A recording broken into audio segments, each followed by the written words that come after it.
Gloire à Dieu. Un lecteur, s'il vous plaît, qui va nous aider. 1 Corinthiens chapitre 1, verset chapitre 3, verset 1 à 15. Il n'y a pas quelqu'un qui peut, on peut, voilà, allez-y, madame. Chapitre 3, verset 1 à 15. Le thème, c'est éprouvé par le feu. Ok?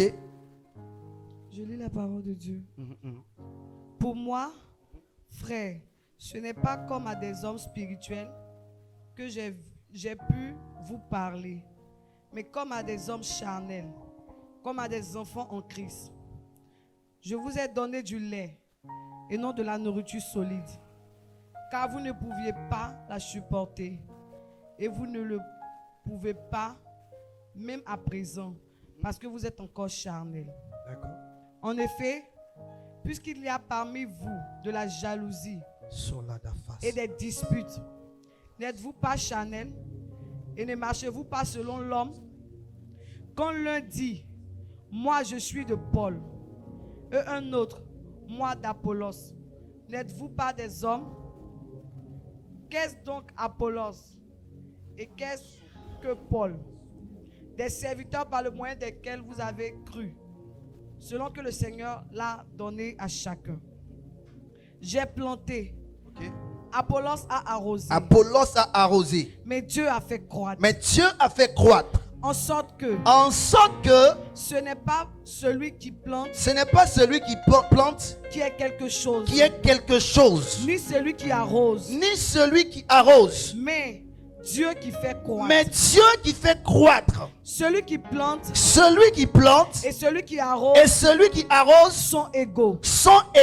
Et chacun recevra sa propre récompense selon son propre travail. Car nous sommes ouvriers avec Dieu. Vous êtes le champ de Dieu, l'édifice de Dieu. Selon la grâce de Dieu qui m'a été donnée, j'ai posé le fondement comme un sage architecte. D'accord? Et un autre bâtit dessus. Mais que chacun prenne garde à la manière dont il bâtit dessus. Car personne ne peut poser un autre fondement que celui qui a été posé, savoir Jésus-Christ.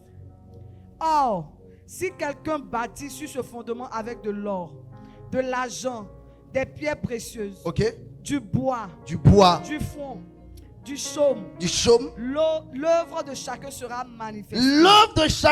manifestée. Car le jour la fera connaître. Come on. Parce que qu'elle se réservera dans le feu. Elle se révélera dans le feu. Et le feu éprouvera ce qu'est l'œuvre de chacun. Si l'œuvre bâtie par quelqu'un sur le fondement subsiste, il recevra une récompense. Si l'œuvre de quelqu'un est consumée, il perdra sa récompense. Pour lui, il sera sauvé. Mais comme au travers du feu. Père, je prie au nom de Jésus que l'inspiration, la révélation et la poussée me soient accordées maintenant. Seigneur, que mon esprit soit relâché dans l'atmosphère prophétique. Seigneur, que les anges qui m'accompagnent commencent à exercer ministère. Et que de manière visible et tangible, ils visitent ton peuple ce soir. Je contrôle l'atmosphère, je contrôle les esprits ici dans l'atmosphère. Tout esprit qui a été envoyé en mission contre ce programme est neutralisé au nom de Jésus-Christ de Nazareth. J'ouvre les cieux sur ce programme. Toute présence qui n'honore pas Jésus, toute présence qui est hostile à ce moment est liée et chassée au nom de Jésus. Je répands le sang de Jésus dans l'atmosphère et j'impose la seigneurie de Jésus. Je déclare que dans les cieux, sur la terre, sous la terre, dans l'air, dans le feu, dans la terre, dans les eaux, Jésus est Seigneur et il y règne ce soir. Je déclare que l'inspiration prophétique m'est accordée ce soir. Tu ouvres mes yeux, tu ouvres mes oreilles, tu m'accordes l'onction, papa, pour bénir ton peuple et enseigner et prêcher ce soir. Je le crois au nom de Jésus que j'ai prié. Amen, amen. Acclamons pour la parole du Seigneur Jésus. Alléluia. Joseph, viens t'asseoir ici. Viens t'asseoir ici. Gloire à Dieu. Éprouvé par le feu. Vous savez, j'aimerais dire ceci en introduction, en toute humilité. En toute humilité, j'aimerais dire quelque chose. Vous savez, dans ma progression dans le ministère prophétique que le Seigneur m'a donné, j'ai eu la grâce de vivre certaines choses. vous allez constater que la plupart des messages que je donne sont des messages un peu atypiques. Des messages qui sortent de l'ordinaire.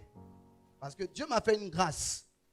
La plupart des messages que je prêche, très souvent, un moment, ça avait commencé. C'était des voyages dans le monde spirituel. Où souvent, quand je préparais, Dieu me donne souvent le thème. C'est comme ce message, Dieu m'a dit, éprouvé par le feu. Il ne m'a rien dit, c'est comme ça. Et c'était comme ça. Quand Dieu me donne le thème, j'allais en retraite, quelque chose qui se passait, c'était bizarre. Soit je me vois en rêve, ou bien en vision, pouf, je suis transporté quelque part. Et là-bas, on m'enseignait. Il m'est arrivé une fois de me trouver dans un lieu, dans le monde spirituel. Je ne sais pas si c'est le monde spirituel, c'est le monde physique, je ne sais pas, j'étais là-bas en esprit, dans mon corps. Mais j'ai trouvé un monsieur là-bas, qui était comme dans une grotte. Et ce dernier-là a commencé à m'enseigner des choses. Je vais vraiment laisser des détails pour ne pas choquer les personnes ici. Et la plupart des messages que je recevais, c'était comme ça. Une année, je prêchais et j'ai été transporté dans un endroit. Dans la salle, il y avait du monde. Là, il y avait une table et il y avait des gens partout autour de la table. Et on m'a dit, si c'est le haut conseil des apôtres et des prophètes. Et c'est ainsi qu'ils m'ont commencé à m'enseigner des choses. Et j'ai vu un grand prophète ici en Côte d'Ivoire qui était décédé. Avec un ancien prophète de la Bible. Les deux m'ont mis au milieu. Et ils m'ont imposé la main. Et quand je sortis avec le message.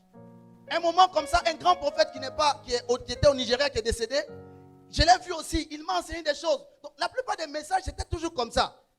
Ok. Jusqu'à une période, ça s'est coupé. Et ce que Dieu faisait maintenant, c'était quoi? C'est que deux fois, il me dit, Joël, va au jardin botanique. Le jeudi à telle heure, il y a quelqu'un qui viendra t'enseigner quelque chose. Donc deux fois, je prends la voiture, je vais m'asseoir au jardin botanique. Et quand je suis assis, je sens les pas de quelqu'un qui vient vers moi et qui commence à m'enseigner les messages que je reçois. Et ça vient tellement en fraction, c'est tellement rapide. Ça peut faire en 30 secondes, il a fini de me donner tout l'enseignement, il s'en va. Et quand il s'en va, je rentre à la maison, c'est comme, je ne sais pas expliquer ça, vous connaissez les téléchargements, quand on télécharge les applications là. C'est comme si c'est un téléchargement, mais c'est rapide. Et quand j'arrive à la maison, je peux maintenant le réécrire, c'est comme ça. Jusqu'à ce jusqu'à ce qu'une période 2023, mi-2023, ça a pris une autre tournure. Où un grand homme de Dieu, que je ne vais pas dire le nom ici, qui était dans les pays d'Asie, est venu vers moi et a commencé à me donner des messages. Et chaque fois que je dois venir prêcher un message ici, tant qu'il n'est pas venu, je ne reçois rien. C'est comme si on m'a expliqué ça. C'est comme si on a verrouillé une porte devant moi. C'est comme si on a fermé que je ne peux rien faire. Une fois qu'il vient dans ma chambre, c'est comme 5 secondes. Il vient, il a toujours une chemise. Et quand il ouvre la chemise, il me donne le papier et il s'en va. Et dans le papier, il y a tout le message. Gloire à Dieu. Amen. Donc, ça fait que la plupart des messages que je prêche sont un peu bizarres, sont un peu complexes. Et ma prière ce soir, je veux vraiment enseigner. C'est pourquoi je vais doucement. Je ne sais pas comment le flot du Saint-Esprit va s'étirer ce soir, mais je vais enseigner. Si Dieu me permet, je vais prêcher. Ça fait que la plupart des messages que je prêche sont un peu bizarres. Et souvent, j'ai du mal à terminer parce que je me pose la question, est-ce que ceux qui sont en face de moi comprennent?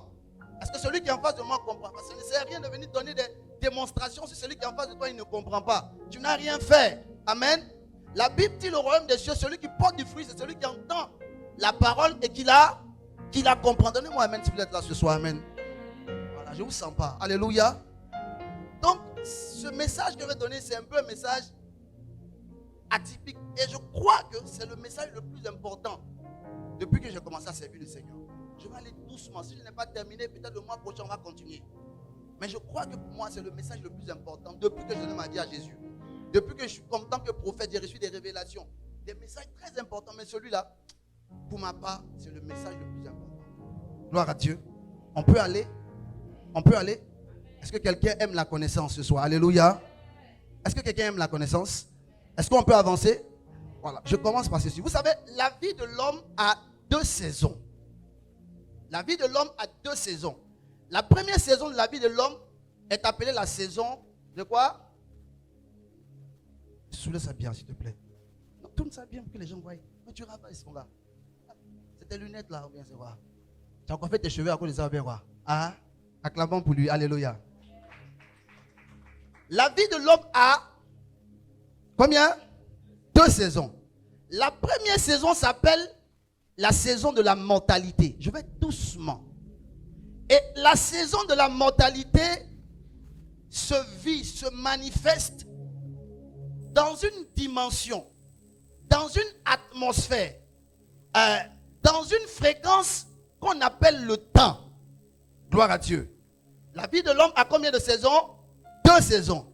La première saison s'appelle la saison de la mortalité. Et la saison de la mortalité fonctionne dans une dimension qu'on appelle la dimension du temps. Gloire à Dieu. Et dans cette dimension qui est appelée dimension du temps, il y a une loi qui règne et qui domine dans cette dimension. Cette loi s'appelle la loi dans le monde spirituel. On appelle ça la loi du sablier. Vous connaissez les sabliers, non? Vous connaissez les sabliers? Les trucs qu'on renverse comme ça.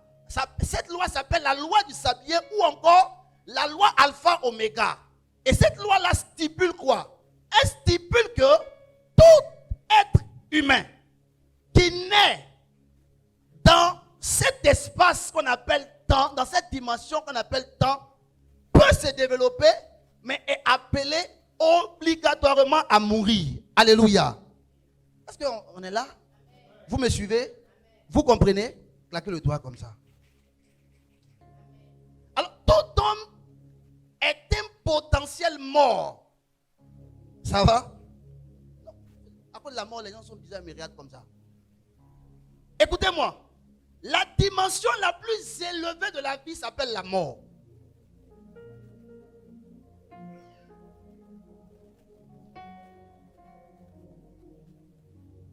Je suis que dans l'introduction. La même fois, ça me fait peur. Oui. La dimension la plus élevée, lorsque la vie atteint son apogée, c'est lorsque la mort commence. N'est-ce pas? Vous êtes d'accord, non? C'est un enseignement, c'est un enseignement. Vous êtes d'accord? Donc, dans cette saison-là, dans la saison qu'on appelle la saison de la mortalité, on est soumis à la loi du sablier. Donc, toi et moi, on va naître, c'est pourquoi vous allez voir ici, quand vous êtes dans l'espace-temps, vous êtes soumis au poids, aux fréquences du temps, ça fait qu'il y a l'âge.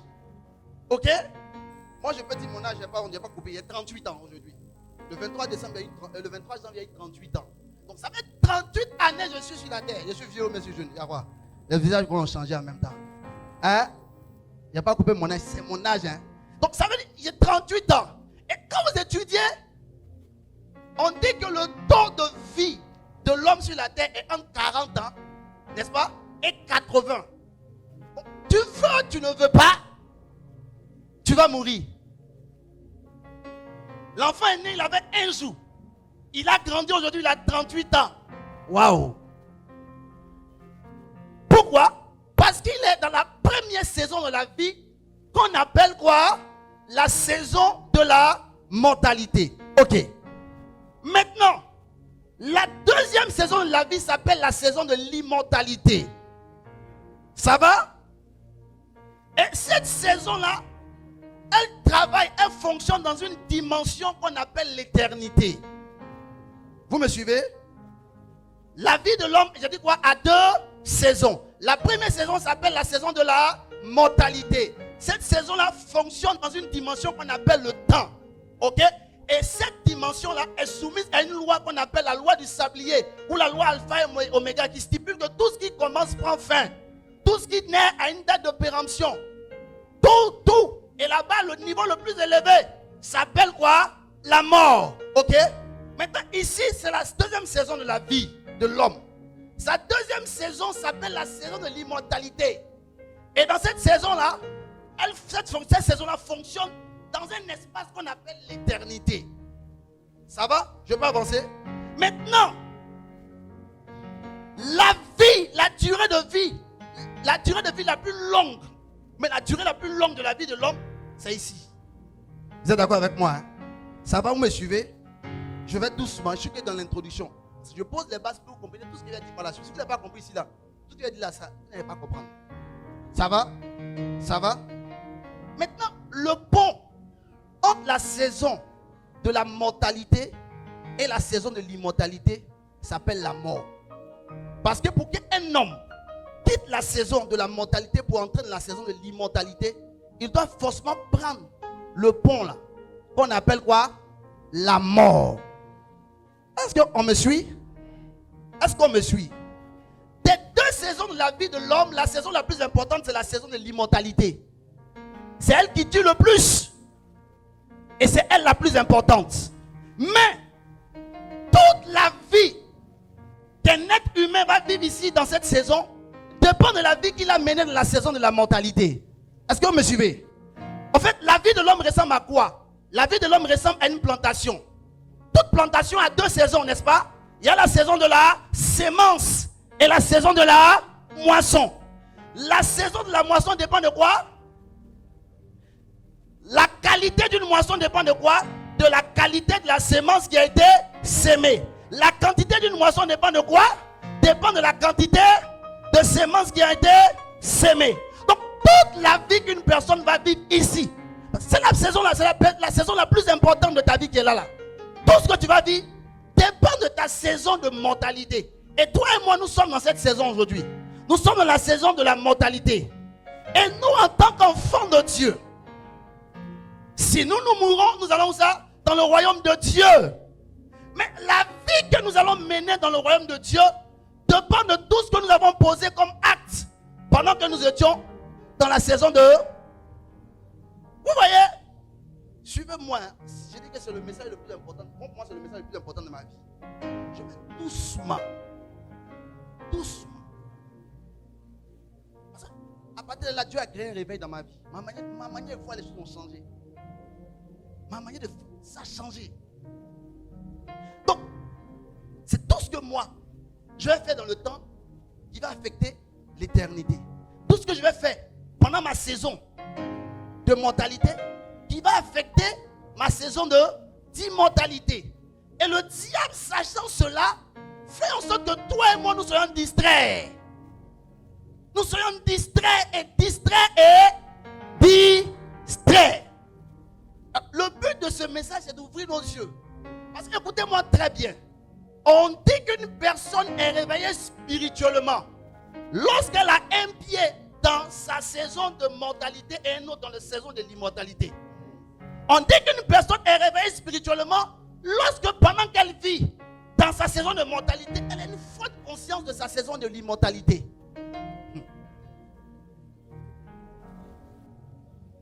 C'est ça, on dit que le réveil spirituel. Le réveil spirituel, c'est pas rassembler les foules, parler en langue, et on tombe là-bas, on saute, on crie, il y a les miracles. Non! On dit qu'une personne est réveillée spirituellement lorsqu'elle prend conscience que pendant qu'elle est dans sa saison de mortalité, tôt ou tard, elle sera dans la saison d'immortalité. Et elle vit déjà en conséquence de cette saison qu'on appelle saison de l'immortalité. On dira que cette personne, elle est réveillée. Je peux avancer? Je pose les bases. C'est le message le plus important pour moi, en tout cas. Quand le monsieur m'a donné le message, il est parti. Je me suis mis à genoux. Je prie, moi, mes rêves m'ont dit, ouais, j'ai perdu mon temps dans beaucoup de choses. Je peux avancer? Vous me suivez? Vous me suivez? Nous venons de lire un test. Et ce test-là, donne-moi. Merci. Reste debout, je n'ai pas encore fini. Ce test-là a été écrit pour moi par l'un des esprits le plus supérieur du Nouveau Testament. L'un des hommes de Dieu les plus élevés. Et cet homme-là, quand vous lisez ses écrits, il faut faire beaucoup attention. S'il vous plaît, l'apôtre Paul était un esprit supérieur. L'apôtre Paul fait partie des 7 anges majeurs de l'église universelle. L'apôtre, vous ne savez pas, pour ceux qui ne savent pas, l'apôtre Paul fait partie du collège d'esprit que Dieu envoie toujours sur la terre lorsqu'il est sur le point d'envoyer un grand mouvement de réveil quelque part. Il fait partie de ces personnes-là. Et pour aller plus loin, Paul lui-même l'a dit, Paul fait partie de ce groupe de personnes qu'on appelle les conseillers de Dieu ou les conseillers du trône. Il y a ce qu'on appelle le conseil de Dieu. Le conseil de Dieu, c'est comme un cercle dans lequel Dieu se tient et prend des décisions et réfléchit et explique ses désirs et ses vœux pour ce qu'il, par rapport à la terre, par rapport à l'humanité, par rapport à l'église, par rapport à certaines choses. Ok? Et dans le conseil de Dieu, vous allez voir, il y a ceux qui participent, il y a ceux qui assistent, mais il y a ceux qui décident, mais aussi il y a ceux qui conseillent Dieu. Ça va, vous me suivez? Paul dit, qui a connu les pensées du Christ pour le conseiller? Nous avons les pensées du Christ. Donc Paul est en train de simplement dire que celui qui a la pensée du Christ peut conseiller le Christ. Comment c'est la Bible qui dit ça? De répéter. Paul dit, qui a connu les pensées du Christ pour le conseiller? Nous avons les pensées. Donc je déduis. Il dit simplement qu'un homme, pour qu'il puisse conseiller le Christ, doit avoir quoi? La pensée du Christ. Mais lui, Paul, il a la pensée du Christ. Donc Paul était quoi? Répondez, ça vous choque ou bien quoi? Il était quoi? Mais Moïse était un conseiller de Dieu. Lorsque Dieu veut détruire Israël, Dieu n'est pas dit, Moïse n'a pas conseillé Dieu. Hein? Il y a un type de personnes qu'on appelle les conseillers de Dieu. Même le président a des conseillers, non? Mais Dieu aussi a des conseillers. Ça vous choque ce soir? Alléluia. Amen. Et c'est Paul là qui écrit cette lettre. Cette lettre était une réponse à des questions que l'église de Corinthe avait écrites à Paul. Des réponses à certaines choses que Paul avait constatées dans l'église de Corinthe. S'il vous plaît, l'église de Corinthe n'était pas une église des moindres. L'église de Corinthe était l'une des églises dans laquelle le surnaturel était à un certain niveau. Une église dans laquelle la puissance de Dieu était à un certain niveau. Une église dans laquelle la connaissance, à tel enseigne que Paul, lorsqu'il va parler de l'amour dans 1 Corinthiens 13, Paul va dire, un homme peut avoir la science des mystères. Dans l'église de Corinthe, les gens avaient la science des mystères.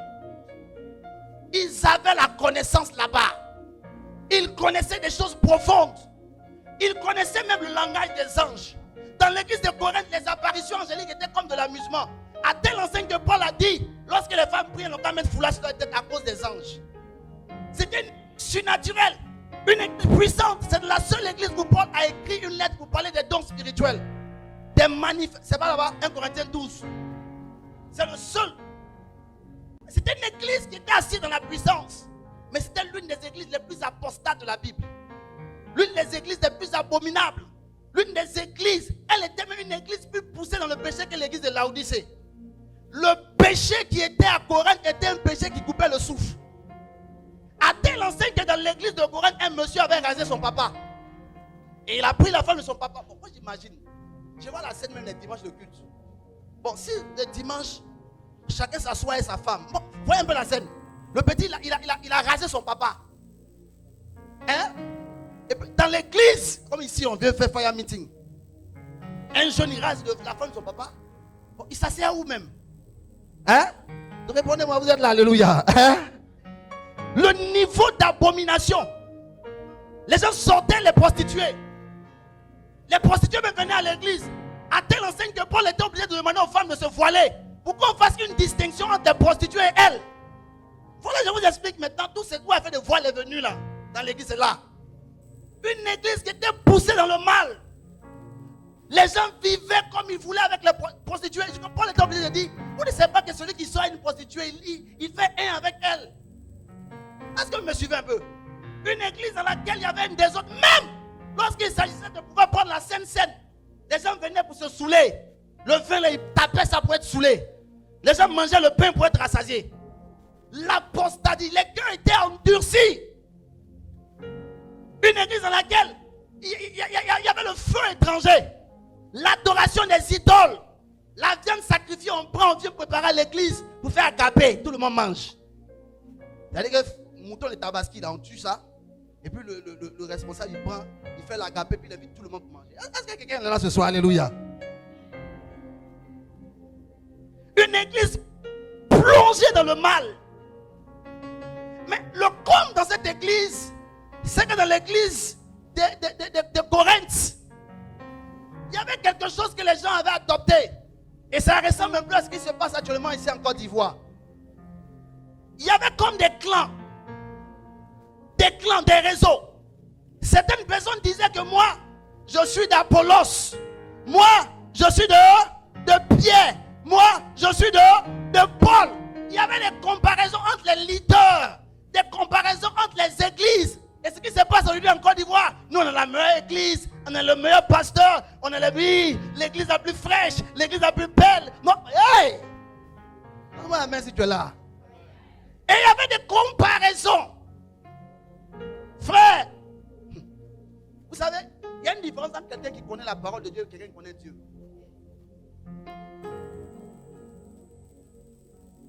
Paul va alors se lever, il va faire sortir, oh là là, il va faire sortir ce mystère comme je vais vous partager là.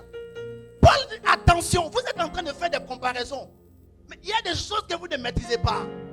Je vous ai dit dans l'église, il y a deux types de prédicateurs. Il y a des prédicateurs qui vous annoncent des choses terrestres, mais des prédicateurs qui vous annoncent des choses célestes. Et Paul était un prédicateur des choses célestes. Paul dit, je connais un homme, je ne sais si c'est dans la chair ou dans l'esprit, qui a été transporté au 3e ciel et qui a entendu des choses ineffables. Paul, même l'apôtre de l'église qui s'appelait Pierre, a dit cet homme-là, il est tellement poussé que quand vous lisez ses écrits, faites attention. Parce que beaucoup s'égarent, son langage est trop compliqué. Paul dit, nous utilisons un langage spirituel pour parler des choses spirituelles au milieu des hommes spirituels. Paul était un esprit élevé, un être supérieur. Attention. Paul va regarder ces comparaisons que les gens faisaient. Il dit, attention, moi j'ai assisté au jugement dernier. J'ai vu comment les choses vont se passer au jugement dernier. Et je vais vous expliquer un mystère que vous ne savez pas. Et c'est ce mystère-là que je vais vous partager ce soir. Donne-moi la main si tu es là. C'est un piège dans lequel on tombe quand on rentre dans les comparaisons. Attention.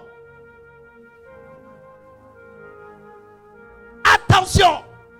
Paul dit, vous comparez qui me comparez à Apollos. D'abord, moi, Paul, c'est moi qui ai posé les fondations. C'est moi qui vous ai annoncé Christ. Je suis le pionnier de l'église de Corinthe. Si Apollos vient arroser, il n'y a pas de problème. Mais vous faites la comparaison sur quelle base? Et Paul va faire sortir le mystère sur lequel je veux qu'on parle ce soir. Je vous dis encore ce mystère, je n'ai pas lu d'un livre. Un monsieur est rentré dans ma chambre et il m'a donné ça. Suivez-moi s'il vous plaît. Écoutez, tout enfant de Dieu dans le royaume de Dieu, est un ouvrier. Ok? La Bible dit dans 2 Corinthiens 6 verset 1, puisque nous sommes ouvriers avec Dieu. Donc toi et moi, nous sommes ouvriers avec Dieu. Ça va? Tout enfant de Dieu est donc un bâtisseur. Ce n'est pas les francs-maçons qui sont les véritables bâtisseurs. C'est toi et moi qui sommes des véritables bâtisseurs. Donnez-moi un amen si vous êtes là. Vous suivez où je vais? Vous me suivez? Les véritables bâtisseurs, ce sont les chrétiens. Tu es un bâtisseur, je suis un bâtisseur. Maintenant, suivez-moi.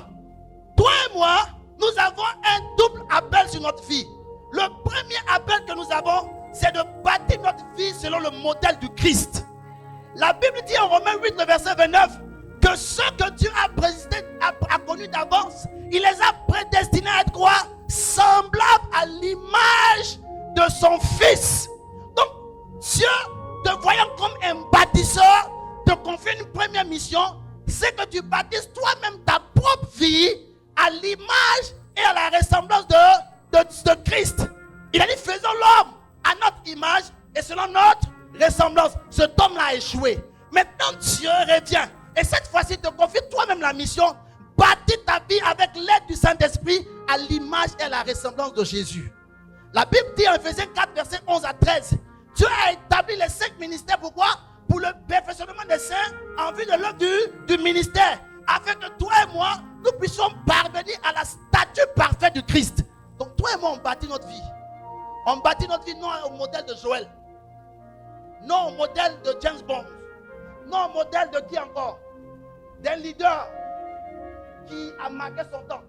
Mais on bâtit notre vie à un seul modèle quand on est enfant de Dieu. Quel est ce modèle? Jésus-Christ de Nazareth. Donne-moi la main si tu es là. Le second appel que nous avons en tant qu'enfants de Dieu, c'est celui de bâtir notre mission selon le modèle céleste. La Bible dit dans Exode 25, verset 40, Dieu dit à Moïse, vois et fais selon le modèle qui t'a été montré sur la montagne. Chacun de nous a une mission céleste. En plus de gagner des âmes, tu es sur la terre pour bâtir une mission, pour accomplir une mission. Est-ce que vous me suivez? Donc toi et moi, nous sommes des bâtisseurs et nous sommes appelés à bâtir à deux niveaux. Le premier niveau, c'est quoi? Nous devons bâtir notre vie à l'image et à la ressemblance de Jésus. Et le deuxième appel, nous devons bâtir notre vie à quoi? Nous devons bâtir notre mission selon le modèle céleste. Vous me suivez? Maintenant, suivez-moi. Dans le royaume de Dieu, selon ce qu'on m'a dit, dans la révélation que j'ai reçue, il existe deux types de bâtisseurs. Il existe ce qu'on appelle les bâtisseurs du premier rang. Ces bâtisseurs du premier rang sont appelés les bâtisseurs sages. Pouf, tout le monde. Je veux une deuxième personne. Viens, mon gars. J'ai sapé, hein. Un béni soit bientôt déjà parti. Et ça aussi, si on dit, mais j'ai sapé, on va déjà monter sur la chaise. Ah. Donc, il existe quoi? De premier rang. Dans le langage spirituel, on les appelle les bâtisseurs sages. Ça va? Vous me suivez? Ah, comme il me regarde, tu as quoi? Tu as un regard menaçant. Il lui est en train de dire qu'aujourd'hui là, j'attends. Ici, c'est l'affaire hérésie. Il va voir. Amen. Ça va? Papis Malika, Dieu te bénisse. Je suis content de te voir. Hein? Tu vois? Ça, les bâtisseurs de premier rang. Maintenant, il y a ce qu'on appelle les bâtisseurs de second rang. Ils sont appelés les bâtisseurs insensés. Avance un peu. Donc, dans le royaume de Dieu, nous tous, nous sommes des bâtisseurs. Soit nous sommes des bâtisseurs sages, ou des bâtisseurs, ça va, on répète, dans le royaume de Dieu, il y a deux types de bâtisseurs. Soit nous sommes des bâtisseurs, ou des bâtisseurs. Maintenant, ici, là, il y a plusieurs degrés de bâtisseurs sages. Ça va? Et il y a plusieurs degrés de bâtisseurs insensés. Suivez-moi. Ça va? Il y avait deux autres personnes encore. Venez. Qui va m'aider? Viens mon gars, mon apôtre, viens. Mets-toi ici. Joseph, viens. C'est ce que tu veux copier. Pardon. Après, on met le message sur Internet. Non, dépose ton téléphone. Viens.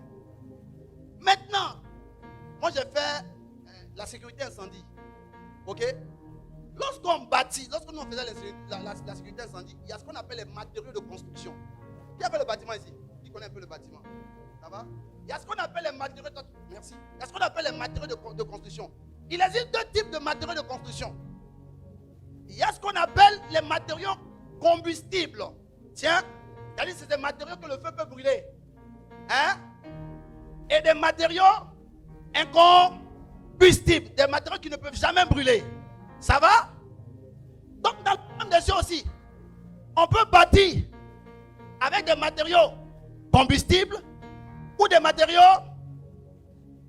Ok, ça va? Vous avez vu ensemble 1 Corinthiens 3 verset 12. Tu peux me lire ça? Pourquoi on voit 1 Corinthiens 3 verset 12. Ça va? Vous me suivez jusqu'à présent, hein? Ça va? On me suit? On suit le message? Ça va? Vous n'êtes pas perdu, hein? Ok. Madame Jean, allons-y. 3 verset 12, vas-y. On dit quoi? 1 Corinthiens 3 verset 12.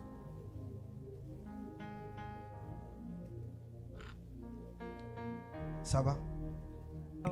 Ok.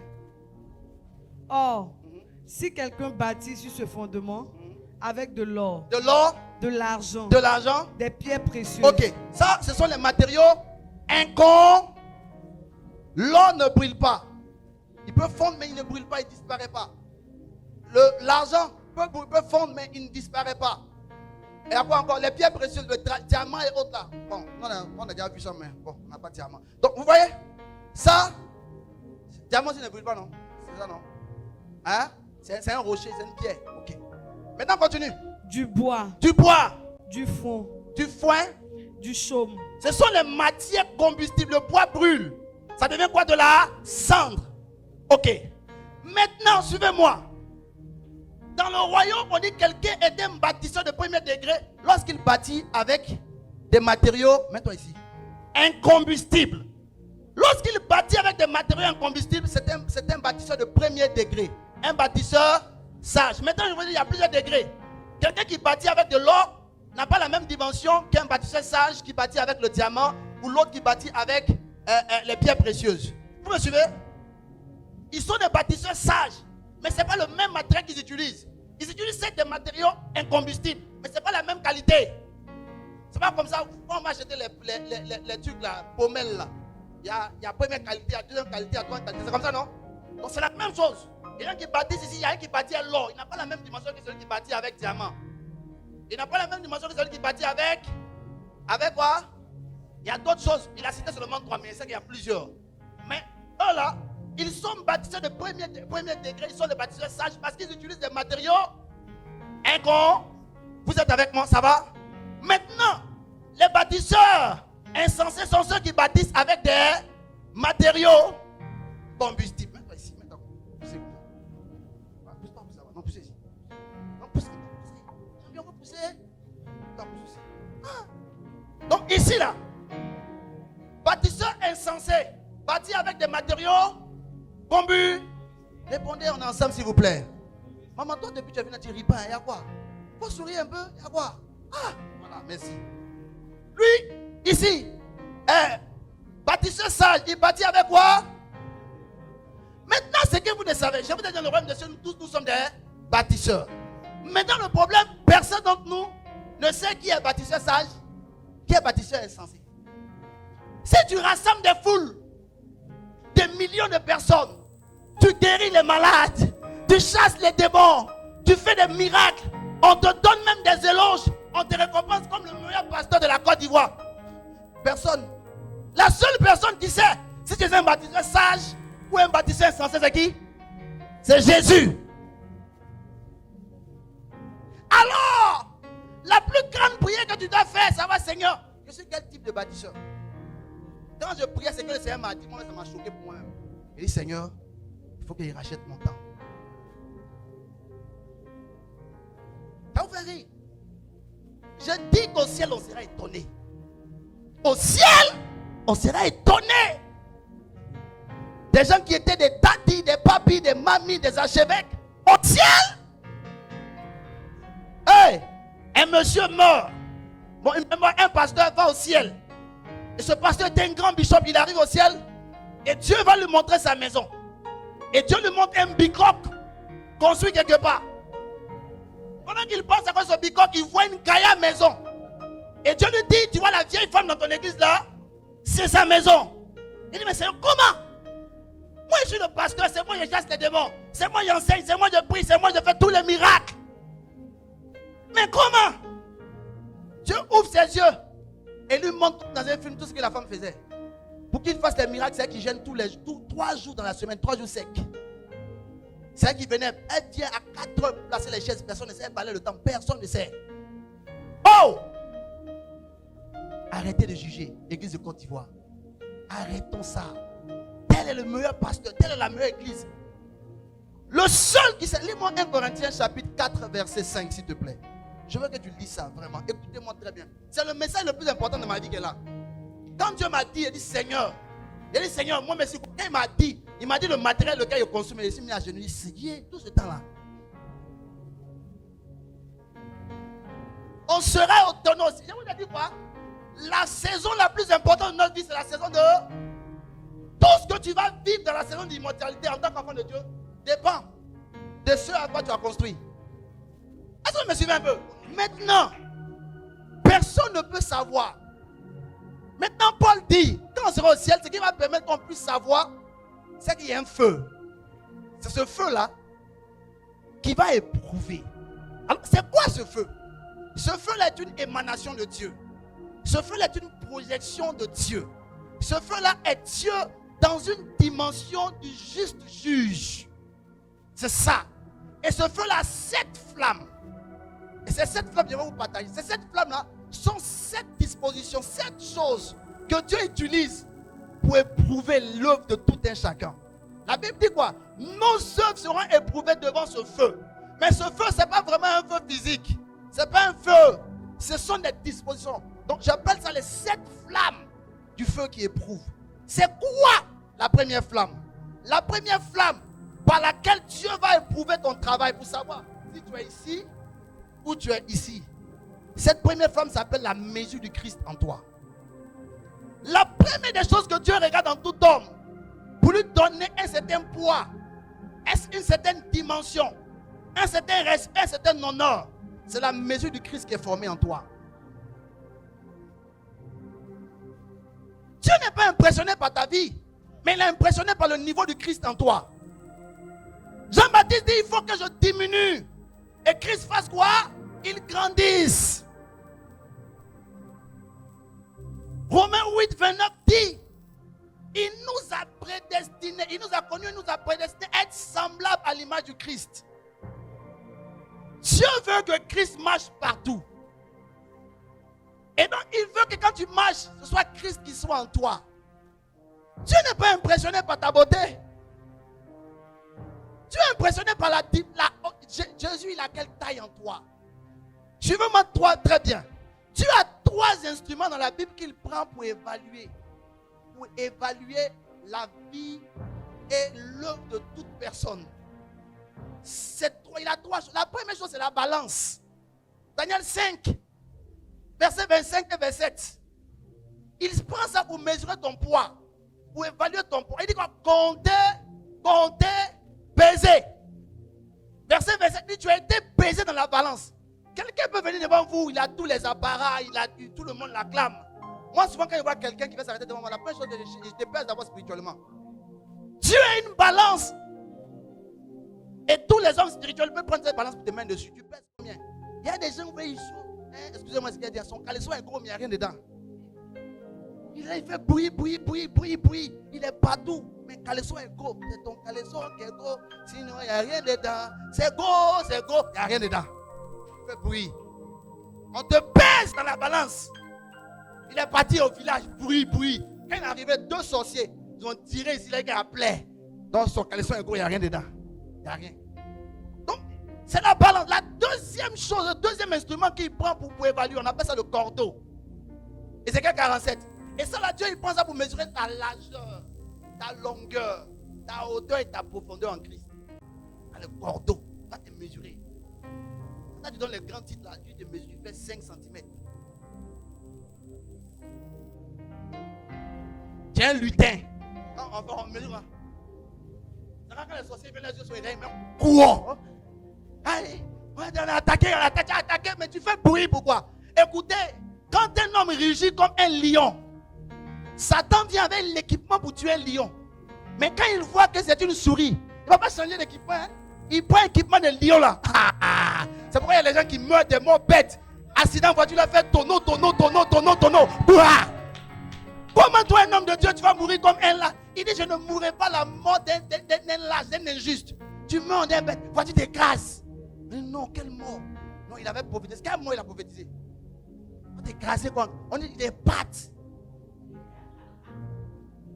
C'est quel mot ça? Mais en fait, le problème, c'est que tu étais fourmi, tu as rougi comme un lion. Et c'est comme il a vu une jour affiche de quelqu'un. Ah, papa, il a pris tous les titres. Archevêque, directeur, pape, maître vivant, le square, tout. Quand ils viennent, ils regardent. Ah bon, ils envoient quelqu'un. Le gars vient, tous les armes. Missile sol. Satan 2, Satan 3 vient. Quand on vient, et puis on voit que c'est vélo. Aïe, ils vont mettre douille. C'est fini. Alléluia. Hein? Troisième chose maintenant, c'est le feu. Ok. Donc, quand je parle, le feu dont je parle, c'est ce que je vous explique maintenant. Ça va? Ok? Je dis que c'est une émanation de Dieu. Maintenant, il a cette flamme. La première flamme là, c'est quoi? On appelle ça la mesure du Christ. Quand on ira au ciel, la première chose que Dieu va évaluer par son feu, c'est la mesure du Christ qui est en nous.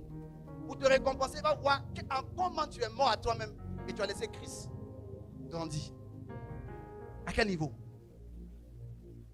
Ton niveau de brisement. Écoutez, le verset qu'on a lu là, on dit personne ne peut savoir ce qui se passe dans le cœur. Tout à l'heure, même chose, je suis bien habillé, sapé. Est-ce que je suis venu parce que pour vraiment servir Dieu, mais peut-être il dit, peut-être ma fiancée, si je sais pas, il a flashé quelqu'un, une soeur aujourd'hui, elle va m'accepter. Si Dieu il sait. Si je venais aussi pour là, donc quand il prêche, il y a un ami prophète. La Bible dit tout ça là. Si elle fait ça pour vous charmer, ma fille, Dieu, ça là, si elle fait ça, du coup, tu même il y a des balais en langue. Je vais écouter, mais Dieu, lui, toi tu mens. à Dieu. C'est quoi? Ça, c'est qu'elle parle en langue ça. Tout ça, essayez comme ça. Il suffit qu'on prie. Et puis, il y a un peu une atmosphère. Hier, on est foutu. Si la personne, il y a un nouveau parlant, il faut que tout le monde entende ça. Si tu parles pour ça, Dieu, il sait. Hein? Est-ce que je me souviens un peu? Il dit, personne ne connaît. Personne ne connaît. Souvent, on donne les témoins pour montrer qu'on est fort. Moi, c'est plusieurs fois arrivé. Si tu as fait un miracle, comme mon petit là, il a prié pour lui, et puis Dieu l'a guéri. Ah, il a parlé ça tout le temps. Quand il parle, je me dis, oui, le petit pour toi qui était venu là. Vous faites Dieu, vraiment. Ah, Dieu fait les choses extraordinaires. C'est pas pour prendre la gloire, hein, c'est pour le Seigneur. C'est faux. C'est pour prendre la gloire. Et puis j'entends tout ce matin, tu mens. Au ciel là-bas, la vérité va sortir. On dit, c'est pas encore manifesté. Mais quand Jésus va venir là, hein? On va pas clair dans l'eau sale. Donc la première flamme, c'est quoi? C'est le Christ. Quelle est la mesure du Christ en toi?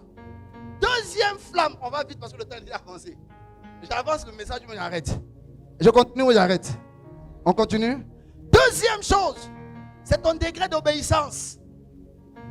Je veux que tu lises quoi, Philippiens. Je pense que c'est Philippiens combien? Philippiens chapitre 2, non? Je veux que tu lises.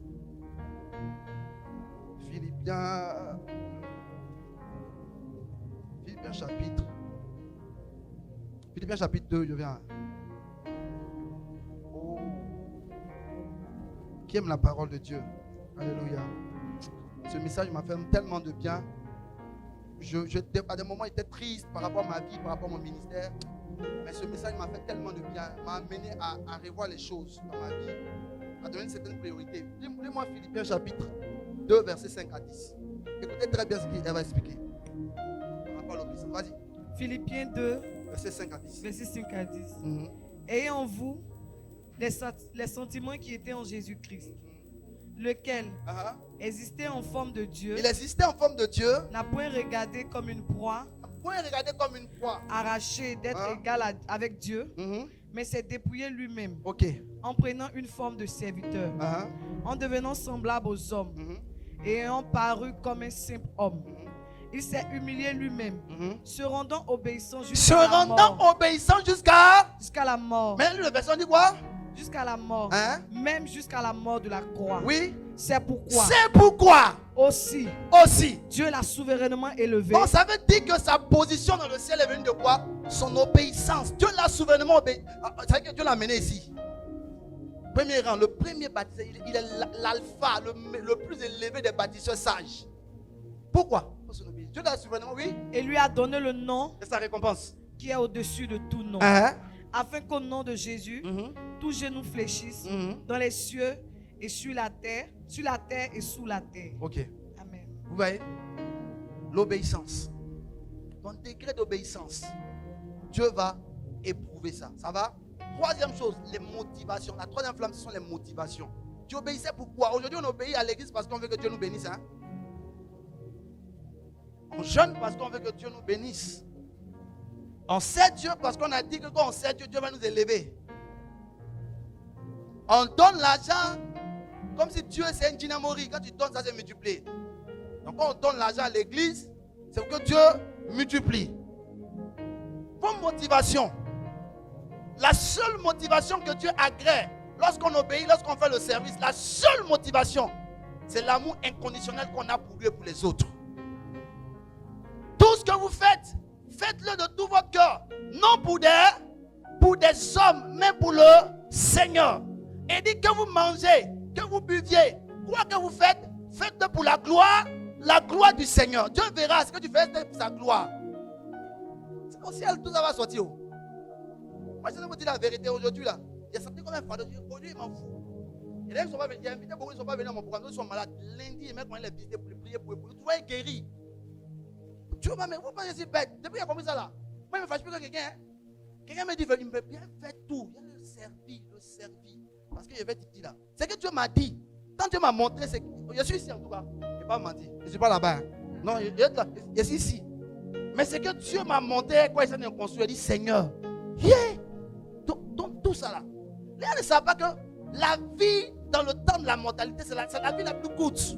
Mais c'est la période la plus importante. Parce que tout ce que tu vas faire tu vas vivre plus tard là. Ça dépend de là. Est-ce qu'on me suit? Alléluia. Est-ce que vous me suivez? Tu le faisais pourquoi? Je peux avancer? Je peux avancer? Je peux avancer? Dites-moi amen s'il vous plaît. Là. Donc les motivations. Quatrième, ton degré de sacrifice.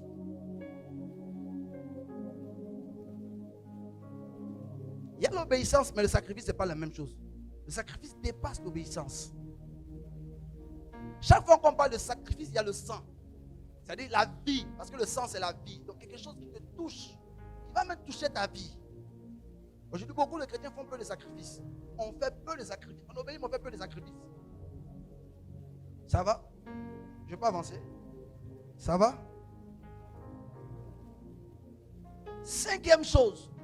Quels sont les moyens qu'on a utilisés pour faire ce que Dieu nous a donné? Est-ce que vous savez qu'on peut utiliser d'autres moyens que les moyens de Dieu pour faire ce que Dieu nous demande de faire? Dieu dit à Zorobabel dans Zacharie 4, verset 6, ce n'est ni par la force, ni par, mais par...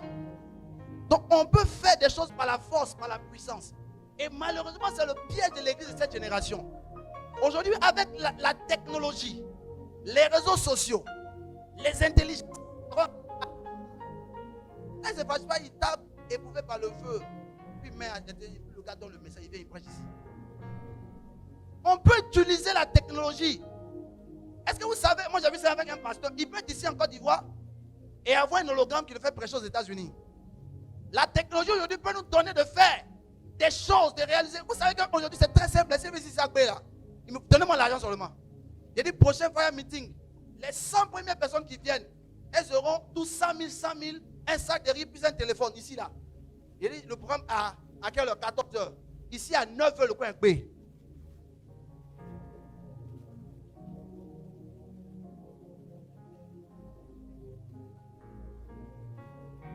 Et malheureusement, c'est la stratégie aujourd'hui que les gens utilisent. Où on va même jusqu'à étudier des fois dans l'église. On fait la psychologie, la sociologie. C'est des choses qu'on utilise maintenant pour faire croître l'église. C'est pourquoi vous voyez que l'église n'a plus de poids. Il n'y a pas de vraie conversion. Il n'y a pas de vraie transformation. On se pose, mais qu'est-ce qui ne va pas? Il n'y a pas de transformation. Parce que celui qui n'utilise pas les âmes de Dieu pour faire l'œuvre de Dieu ne peut pas voir les résultats de Dieu. Suivez-moi très bien. Dieu n'a jamais confié une mission à l'homme, à l'humain. Dieu a confié une mission. Dieu, quand il envoie l'homme nouveau. Il n'envoie jamais l'humain. C'est jamais un humain, c'est l'homme nouveau. Et l'homme nouveau, il dépend de Dieu. Il dépend de Dieu. Dieu va tester ton niveau de dépendance à lui. Jésus dit dans Jean 15, verset 5, ah, sans moi, vous ne pouvez rien faire. Est-ce que ça veut dire que sans Dieu, il ne peut pas avoir ce micro? Sans Dieu, je ne peux pas m'asseoir, c'est ce que ça veut dire. Je peux sans Dieu. Mais ça veut dire tout ce qui concerne l'œuvre de Dieu. Dieu l'approuve lorsque Dieu est au commencement, au milieu et à la fin.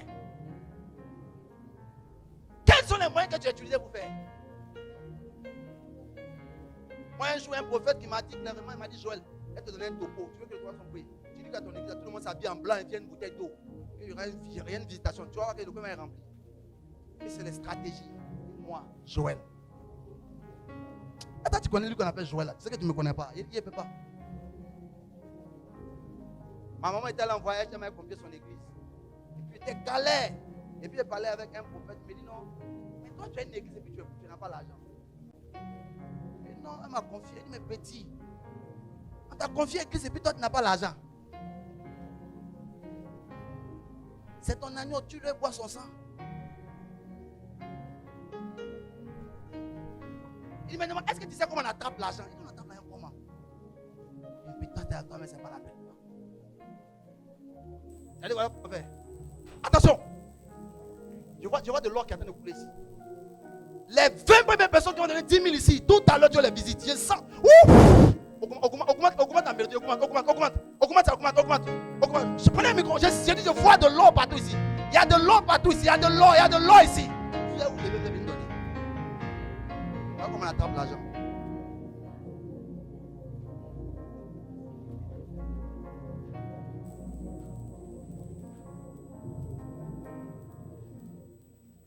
Oh, Dieu m'a béni. béni comment? Tu sois les femmes mariées, ton église, Dieu t'a béni. Quel Dieu t'a béni? Au ciel. On saura tout là-bas. Ça va? C'est sûr à quel j'ai déjà terminé. Hein? J'ai déjà fini mon message. Il reste 2. Il reste combien? Hein? 5. Aïe, 5. Je vais au 6e maintenant, non? Le degré de fidélité. Dieu va pas tester notre degré de fidélité. Tu étais fidèle en peu de choses, te confiera de grandes choses. Fidélité à Dieu, à la mission. Souvent qu'on est contraint, souvent on est testé.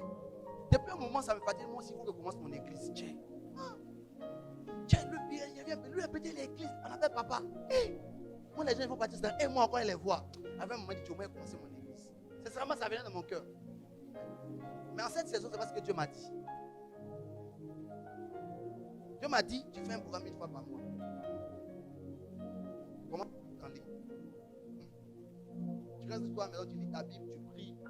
Quand tu dis ça, on va prier, tu vas prier. Ça fait mal. Tu vois les gens, il vient à l'église dimanche, il y a un protocole qui vient l'accompagner. Il est assis à la chair. Hey, papa, maintenant,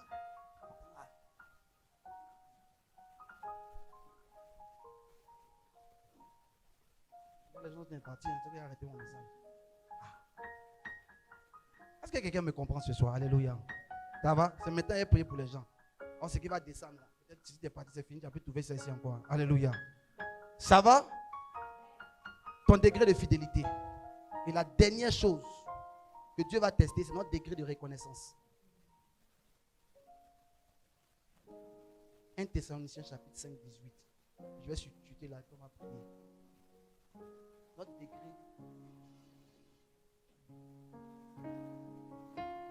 de reconnaissance. À quel niveau tu as été reconnaissant à Dieu? La Bible dit en 1 Thessaloniciens 5, verset 18. Soyez reconnaissants à Dieu en toutes choses. Dieu va tester ça.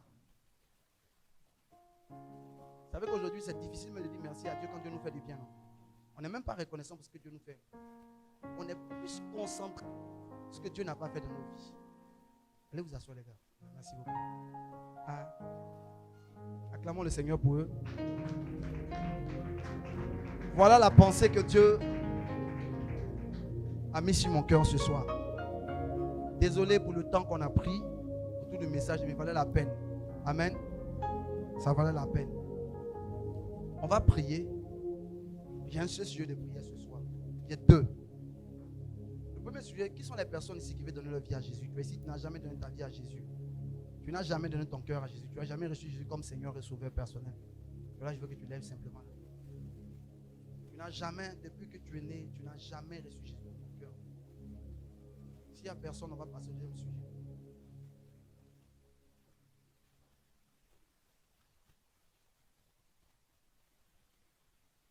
Deuxième sujet. Tu n'as jamais donné ton cœur à Jésus. Tu es ici. D'accord. Deuxième sujet. Deuxième personne, type de personne. Tu es ici. Quand tu regardes comme moi, tu sais que tu as perdu. Moi, après que Dieu m'ait donné ce message-là, j'ai vu que j'ai perdu beaucoup de temps de ma vie. J'ai vu n'importe quoi. Quand Dieu m'a dit que je suis un idolâtre, il y a une idole dans ma vie. Tu sais c'est quoi mon idole? Le mariage. Je disais 3 ans que tu m'emmènes à cause du mariage. Quand Dieu m'a dit ça,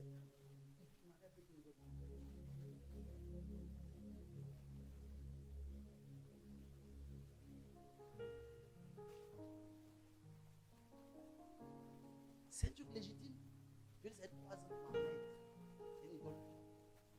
Moi, quand j'ai perdu mon temps, j'ai perdu beaucoup de choses pour me dire.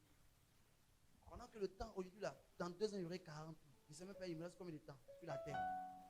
Tout ce que j'ai vu dans l'éternité, là, Dieu va accumuler tout ce que j'ai fait pendant les 38 ans. Un pasteur d'une église, pendant des années, a travaillé, il a bâti des églises. Je sais très bien ce que j'ai dit. Joue la mélodie, mon gars. Pendant des années, et il meurt. Il allait en retraite. Il a fait 40 ans de ministère, il devait aller en retraite. Il s'est retiré devant Dieu. Il dit à Dieu, Seigneur, merci pour tout ce que j'ai fait pour toi. J'ai bâti des églises aujourd'hui. Je lui dis, c'est pas moi qui as fait, c'est pas pour moi qui as fait ça, c'est pas moi qui a servi. Moi, je ne t'ai pas appelé à bâtir des églises, il t'a appelé à bâtir des orphelinats et d'être pasteur des orphelins. Non, pendant 40 ans, il ne servait pas Dieu. Pendant 40 ans, c'est pas Dieu qui fait, c'est pas pour Dieu. Si lui est mort là, il mourrait, il partait, il devenait un bâtisseur, comment insensé. Et il se répand. Et il commence à bâtir des orphelinats. 3 ans après, il meurt. Tout le temps. On perd le temps dans les choses inutiles. On perd notre temps dans les choses qui n'ont même pas de valeur. Tu vois les gens, écoute les prières des chrétiens, tu es découragé. Tu peux gagner des choses en intercédant, en servant Dieu. Tu connais la mission que Dieu t'a confiée. Tu dois pleurer parce que tu ne connais pas la mission que Dieu t'a confiée. Voilà les choses pour lesquelles tu dois pleurer. Tu dois dépérir pour ces genre de choses-là parce que tu ne gagnes pas, tu ne fais pas. Mais toi, tu es comme ça. Il est venu, et puis quoi? Bientôt, je vais mourir. La mort a pris de la valeur de ma vie le jour que en 2025, quand j'ai perdu mon grand frère Herman Gislain. Voilà. C'est depuis ce temps que j'ai commencé à étudier la mort, l'éternité. Dieu m'a donné beaucoup de révélations sur la vie après la mort. Comme celle. J'ai compris. Attention, j'ai compris que la vie après la mort, elle est réelle. Et c'est la partie de la saison la plus importante de la vie. Tu iras au ciel. Quelle vie tu vas mener? Où tu seras? Paul dit, racheter le temps. Tu es ici, tu veux racheter le temps. Tu sais que tu as le temps inutilement. Je vais t'inviter à l'hôtel. Ce soir, c'est vraiment ce que Dieu m'a mis à cœur. C'est le début. Si Dieu a décidé de descendre la puissance, la descente. Il descend même plus l'onction, même pour bénir les gens. C'est ça là qui descend. Viens ici. Tu sens que tu as perdu le temps. Viens à l'hôtel. On va parler à Dieu ce soir. Viens. Tu sens que tu as perdu le temps. Moi-même, je vais me mettre à genoux. Tu as perdu le temps. On va se mettre à genoux. On va dire à Dieu, Seigneur, on veut racheter le temps. On va arrêter de perdre le temps dans des choses qui sont inutilement gérées. Ce soir, tu sens que tu fais partie de ces personnes. Viens à l'hôtel. Je vais aller au ciel. Et puis être le compagnon de Jésus.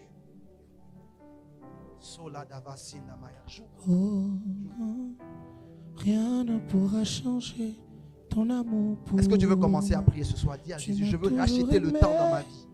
Je veux que tu sois. Tu prennes la première place. Seigneur, je veux commencer à racheter le temps pour toi. Me concentrer sur toi.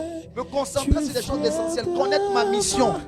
Travailler pour toi. Travailler pour ton royaume. Parle à Dieu. Parle à Dieu. Parle à Dieu. Dis, tu peux te mettre à genoux. Parle à Dieu. Parle à Dieu.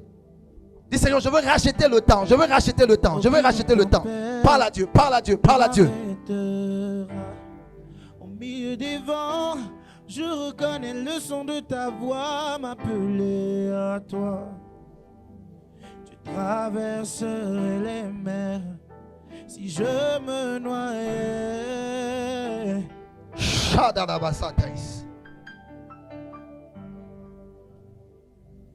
Tu es Jireh, je n'ai que toi.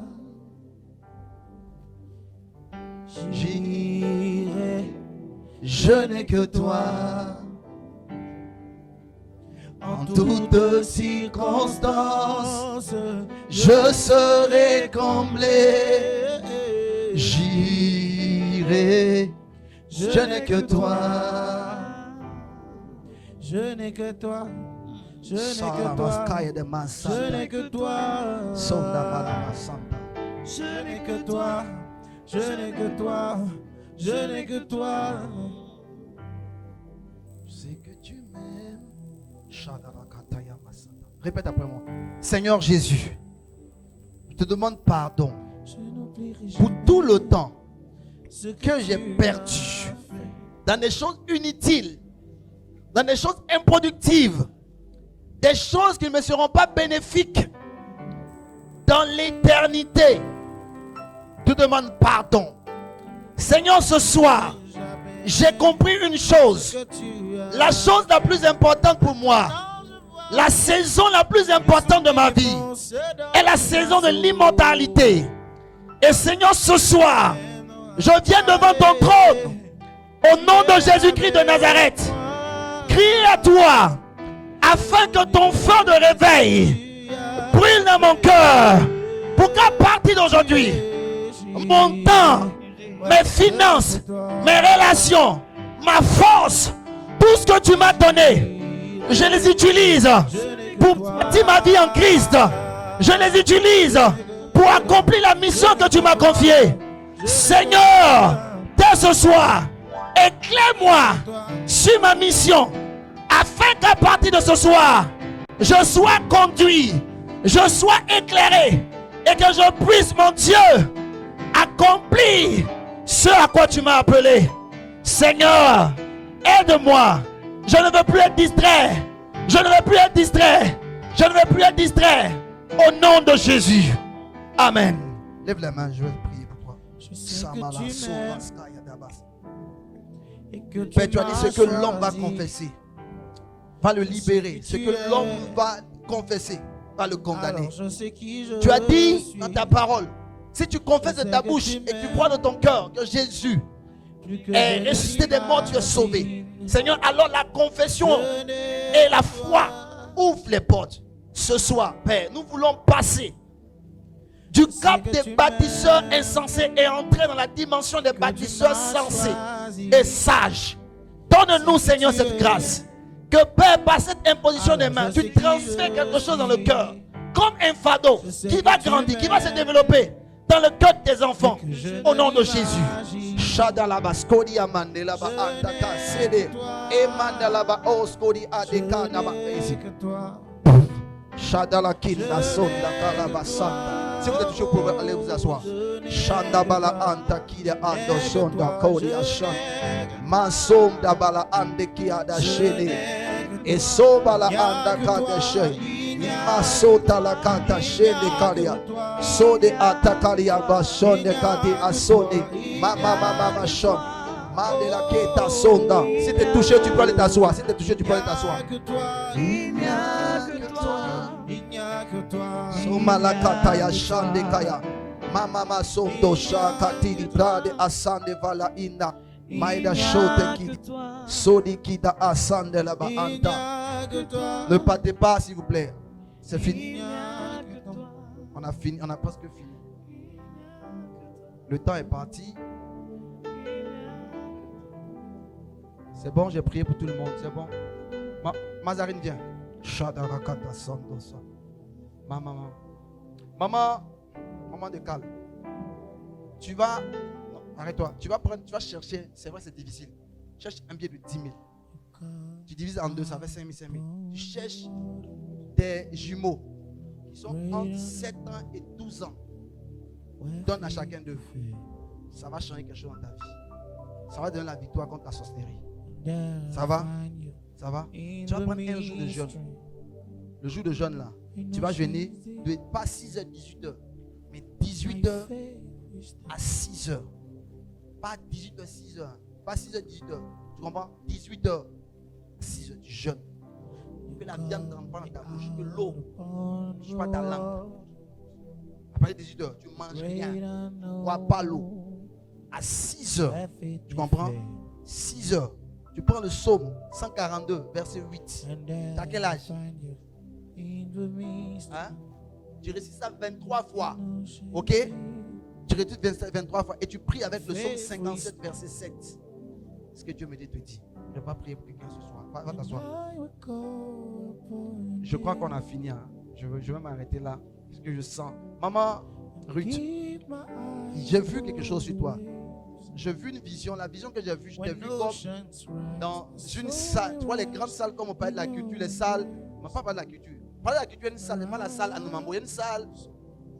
Hein? Louga français. Tu vois comment la scène est, non? Tu as vu sur la scène. Tu dansais comme la danse. La danse des anges, mais on appelle ça comment? Hein? Danse prophétique. Mais tu étais au milieu des anges. Des anges qui étaient comme ça.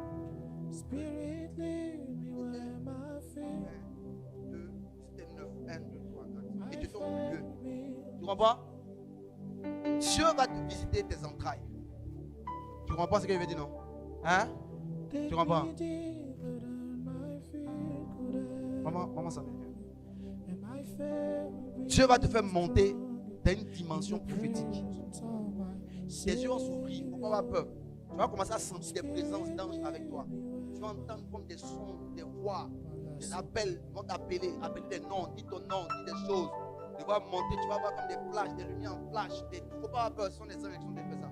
Si tu n'as pas peur, ils vont commencer à venir. Ils vont venir comme, tu vas sentir comme des choses. Tu vas venir vers toi, non? C'est ça comme tu sens l'impression. Si tu n'as pas peur encore, commence à s'ouvrir. Tu vas les voir. Il ne faut pas avoir peur. Tu comprends, non? Il ne faut pas avoir peur. Tu comprends? Ils vont pouvoir te montrer des choses, t'expliquer des choses. Tu comprends? Dieu t'a donné un ministère. C'est pour prier pour les femmes qui ont un problème d'enfantement. Dieu va t'utiliser puissamment dans ce domaine. Père, je prie pour ta vie. Que ta grâce soit sur sa vie. Que ta lumière soit encore plus forte. Veillez sur elle. Veillez. Sois plus forte sur elle au nom de Jésus. Merci Seigneur. Amen. Viens maman. Allez vous asseoir. J'ai fini. Je prie pour 2 personnes de finir. Vanessa, viens. Mets-toi à genoux ici. Mon gars. Vous 2. Bon, ça là. Si on commence, on va terminer. Va t'asseoir. Dimanche, demain, chez vous là-bas. Moi, je sais comment ça se passe. On va pas finir aujourd'hui.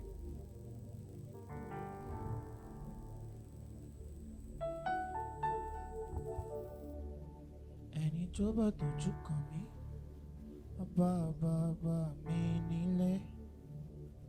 Ẹni tó bá rògbò kàn mí, bàbá mi lẹ́jọ́. I get back in. Change de vie. Transforme. Ah ouais? I know they walk alone. T'as vu comment? I walk with God the Father, I walk with God the Son, I walk with God the Spirit, free of Vanessa, and parlez. joy, Priez I pas. get back in. Tu es devant.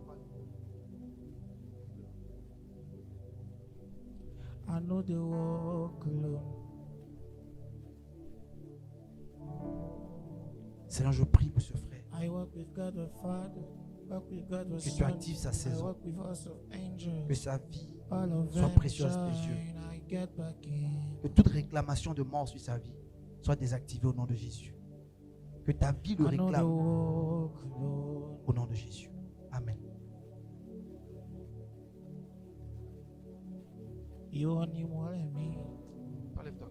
Atẹ́gùn sí pẹ̀lẹ́ Alléluia. mọ́lẹ̀. Regardez ce frère. Tourne. Alléluia. You only Ce frère. want me. C'est un grand serviteur de Dieu qui est là. Un grand évangéliste. Vous me suivez? Dieu va l'utiliser dans le domaine de la guérison. Dieu va l'utiliser pour sauver beaucoup de jeunes comme lui qui sont devenus fous. Que Dieu est en train de me montrer devant moi comme ça. Hein? Prenez une offrande. Venez. Venez, venez. Chacun prenne une offrande. Venez donner une offrande, s'il vous plaît. Venez mettre ça à ses pieds. Prenez une bonne offrande. C'est ce que je vois que Dieu est en train de me demander de faire. Prenez une bonne offrande, mettez à ses pieds. Prenez une bonne offrande. Venez mettre à ses pieds. Prenez une offrande. Je dis une bonne offrande. Venez mettre à ses pieds. Ce que je vous dis, c'est ce que Dieu est en train de me dire de faire. Prenez. Donne-moi mon porte-monnaie. Faites ce que je vous dis. Mettez à ses pieds.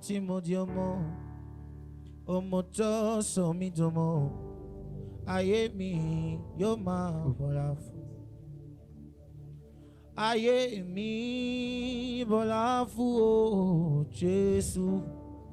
Prenez une bonne offrande. S'il vous plaît. Même si tu n'as pas, demande à quelqu'un. Même si venez déposer une offrande à ses pieds. C'est ce que je dis. C'est une action prophétique que Dieu est en train de me montrer. Là, tu fais selfie. On est concentré. Là. Chrétien 21e siècle. Prenez une bonne offrande déposée.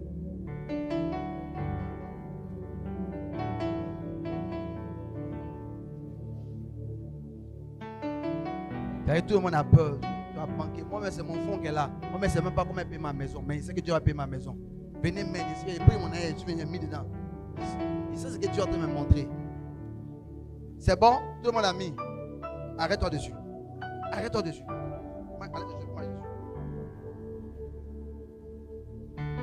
Dieu me dit, tu vois l'image là, quand tu vas le servir, quand tu vas t'engager sincèrement à lui, c'est comme ça que l'argent sera devant toi.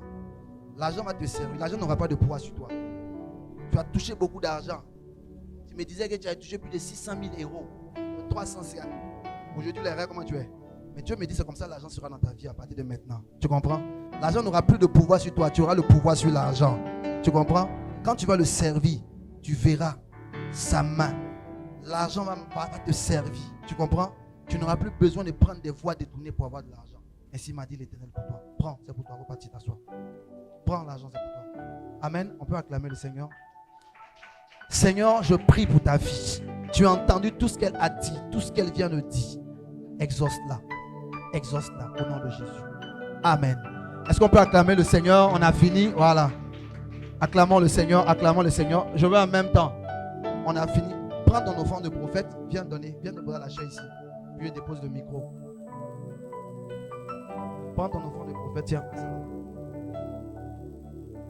Je vais laisser la chair. Dans la chair. Déposer la chair ici. Tiens. Prends ton offrande de prophète. Déposer la chair. À la chair.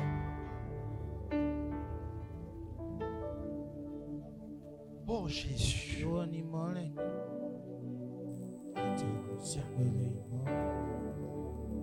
C'est bon, on a fini, on va prier.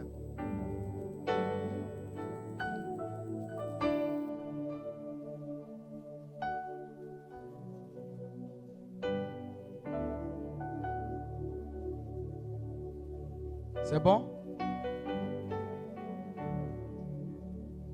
C'est bon? D'accord. Je veux prier pour toutes les personnes qui étaient en décembre ici, qui avaient pris des engagements, qui ont honoré. Tu es ici, pendant le mois de décembre, quand on a fait Fire Meeting, tu avais pris des enveloppes là, tu as pu honorer. Je veux que tu viennes devant, je vais te toucher. Tu as pu honorer. C'est-à-dire, soutien, les offrandes de soutien qu'on avait donné pour soutenir le ministère. Là. Ceux qui ont pu donner, venez devant, il y a vous toucher, s'il vous plaît.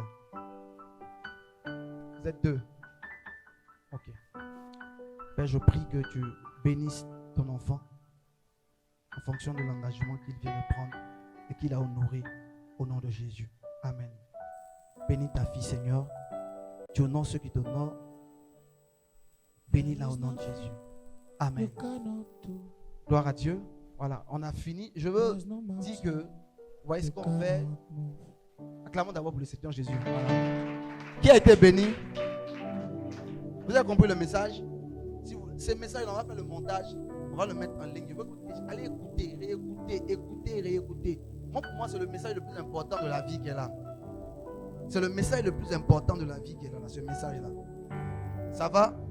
Dieu nous bénisse. Aujourd'hui, c'était la reprise de manière officielle de nos activités. Là, on fait, comment on appelle ça? Un mois, c'était comme une pause. Et on reprend Fire Meeting saison 3. On a été sérieusement attaqué, cet lancement. J'ai eu plus de 70% de mes invités qui sont tombés malades, qui ont eu des problèmes.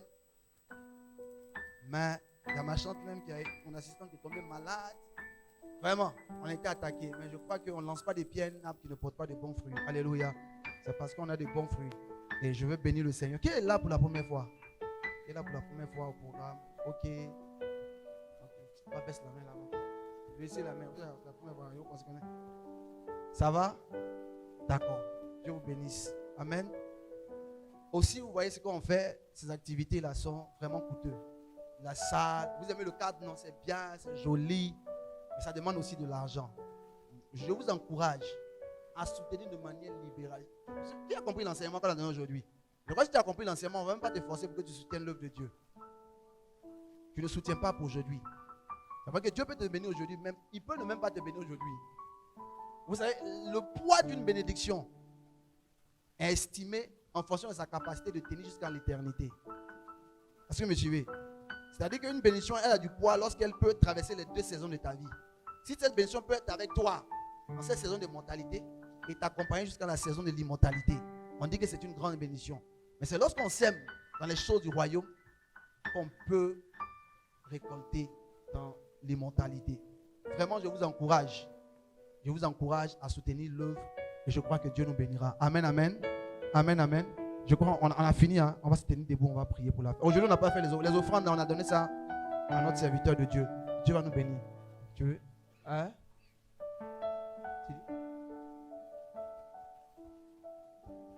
Gloire à Dieu. J'aimerais qu'on fasse une chose avant véritablement de clôturer. Nous sommes à la fin. Hein. Il n'y a pas de parole spéciale. Mais j'aimerais que nous prions pour l'homme de Dieu, le prophète Joël Constant Glaou. Alléluia. Vous savez, il porte un message. Il porte un message, il porte un fardeau, il porte une mission, il porte une charge. Gloire à Dieu. Et je peux vous assurer qu'il rayonnera. Alléluia. C'est mon frère. Il rayonnera dans cette nation et dans les nations. Pourquoi? Parce qu'il a un message. Amen. Un message qui ne s'adresse pas seulement à une catégorie de personnes, mais un message qui s'adresse aux nations. Alléluia. Que tu sois homme de Dieu, que tu sois pasteur, prophète. Alléluia. Que tu sois nouveau-né dans la foi. son message te touche forcément. Alléluia. Donc j'aimerais qu'on prie pour lui. Amen, amen. Parce que Dieu me dit qu'il s'apprête à l'exposer, à le présenter. Oh, quelqu'un qu'on présente et qui vient avec un message qui n'est pas le langage des hommes, mais qui est le langage divin sera forcément combattu. Prions pour sa vie, prions pour son ministère et donnons la main vers l'homme de Dieu, le prophète Joël Kosanglaoui, et prions pour sa vie. S'il est une bénédiction pour toi, tu ne vas pas te taire. S'il est un homme de Dieu qui t'a impacté, tu ne vas pas te taire. S'il est un homme de Dieu qui prie pour toi, tu ne vas pas te taire. Prie pour sa vie, prie pour son ministère. Seigneur, je suis reconnaissant pour cette grâce, pour ce don que tu as fait à l'église en Côte d'Ivoire et que tu fais aussi aux nations. Seigneur, en tant que ton oint, en tant que ton serviteur, en la présence de tes serviteurs dans la salle et de ton peuple, nous bénissons, Seigneur mon Dieu, ton nom pour la vie de ton oint, pour la vie du prophète Joël Kosanglaoui, pour cette bénédiction que tu as donnée à cette nation, pour ce message que tu donnes à ce pays, que tu donnes aux nations. Père, je sais que tu vas le présenter bientôt. Je sais que tu lui donneras une aura. Je sais que tu lui donneras, Seigneur mon Dieu, une renommée. Je sais que tu le présenteras, non pas pour sa gloire, mais pour ta gloire. Car il a un message. Il est un message et il a un message. Étends ta main sur lui. Garde-le. Protège-le. Veille sur sa vie, Seigneur mon Dieu. Veille sur son cœur. Veille sur ses pensées. Veille sur ses motivations, Seigneur mon Dieu. Qu'elles soient toujours poussées par toi. Qu'elle soit toujours guidée par toi, qu'elle soit toujours instruite par toi, afin que, Seigneur mon Dieu, ton nom rayonne parmi les nations. Dans le nom suprême de Jésus que nous avons prié. Alléluia. Est-ce qu'on peut acclamer Dieu pour la vie de son serviteur? Et pendant que tu lèves les mains, on va encore prier. Je vais simplement lever les mains parce que nous allons nous séparer et nous allons nous retrouver le mois prochain encore. Alléluia. Je crois que tu iras de gloire en gloire. Après avoir entendu un tel message, ta vie ne peut être et demeurer comme elle est actuellement. Alléluia. Donc tu vas simplement dire avec moi, Seigneur Jésus, béni soit ton nom pour cette parole qui a impacté mon âme, qui a impacté mon esprit, qui a impacté mes pensées, qui a impacté ma chair. Je sors d'ici étant une personne nouvelle qui marche et qui fait tout pour ta gloire. Tu guides mes pensées, tu guides mes pas, tu guides ma volonté, afin que ton nom soit élevé. Et que je sois une lumière dans ma famille, dans mon lieu de travail, dans mon lieu de résidence, dans la nation où je m'ai mise. Au nom de Jésus. Amen. Est-ce que tu peux acclamer le Seigneur? Que Dieu vous bénisse.